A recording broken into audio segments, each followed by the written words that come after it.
Okay, welcome back to part 2, video 2, chapter 2. Talking about charts, we're talking about accounts, basic accounting equation. Assets equals liabilities plus owner's equity. And things that are happening over here in our income statement. Sales minus expenses, giving us some kind of net income. And all of that flowing into and impacting owner's equity. The balance sheet is a picture. Balance sheet is a picture of a company at a point in time.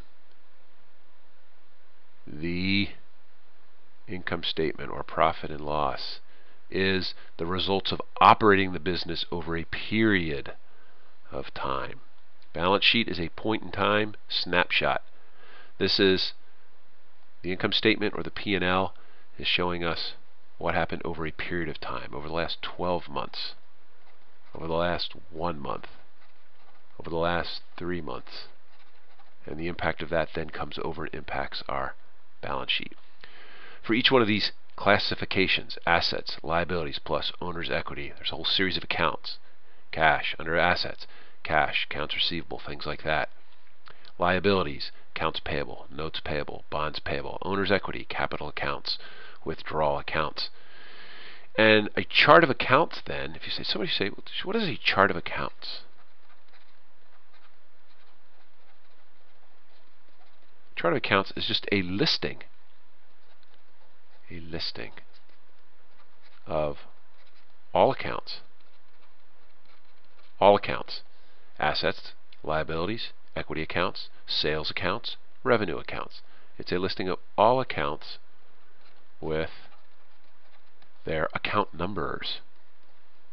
Not account balances, account numbers. What do I mean by account numbers? Well, assets, okay. Typically assets have 100. 100. I mean, in other words, 100 might be cash account. 101 might be cash account 2. 103 cash account 3, etc. Liabilities might be 200. So 200 might be accounts payable. See how there's a designation? 100 asset account, 200 liability account, accounts payable. Maybe 201 is notes payable, 202 is bonds payable. Owner's equity, 300 account. 300 account is John Smith. Let's use John Smith. He's a popular fellow. John Smith Capital. Okay, so we would have 300 accounts. Then we go into the sales accounts, 400 account. The 400 is the revenue account. So we might have sneakers, sneaker sales, sneakers revenue. We might have 401, which is our deodorant ball revenue. You get the, see, 402, those are our revenue accounts. And then we get into the 500s, like maybe usually 500 through like 900 are all the expense accounts. So we might say that 500 is rent. Notice that has nothing to do with balances in the accounts. It's the listing of all accounts with their account numbers. That's what a chart of accounts is. Now that's different than a trial balance. A trial balance is all the accounts, okay, with their balances, not the accounts with their numbers, but with their actual dollar balances. That's the chart of accounts versus a trial balance. Trial balance says, trial balance is a listing of all accounts.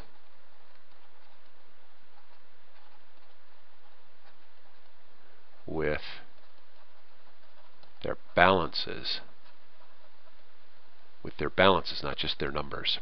So it's their balance. That's the difference between a trial balance and a chart of accounts. So we want to come back here and just finish this example. So over here, expenses, we might 500 rent. We may have 600 as salaries. We may have 700 as wages. We may have 800 as utilities, etc., etc., etc. But these are account numbers associated with different accounts. So that's all I'm going to cover in this video. It's pretty simple. I just want to make the distinction between a chart of accounts and a trial balance. And then we're going to put this all together and see how things flow in terms of the accounting process. We'll do that in the next video.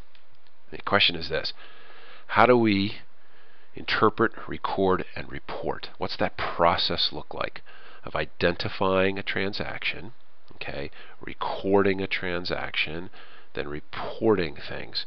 What does that process look like? What are the various documents, records that are involved in that? You'll see you in the next video.